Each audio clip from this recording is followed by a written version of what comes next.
Welcome to Penrose Learning, where we make understanding easy. You start by confirming hardware. Plug in your headset or mic, then set them as the OS default. Next, open Discord and go straight to user settings, voice and video. Choose the exact input and output devices you want.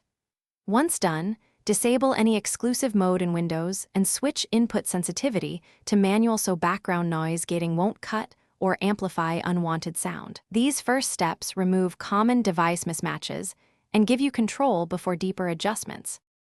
Now you focus on Discord's processing features.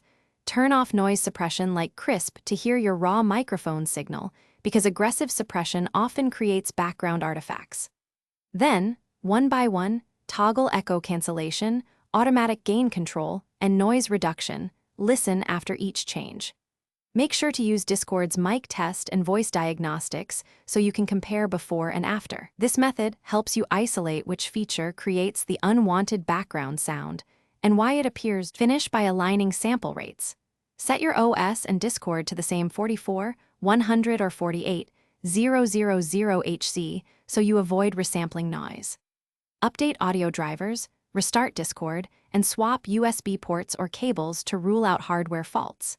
If you still hear background sound, reset Discord voice settings and test on another device to determine if the issue is local. One key troubleshooting tip: if sound persists after these steps, disable third-party audio software.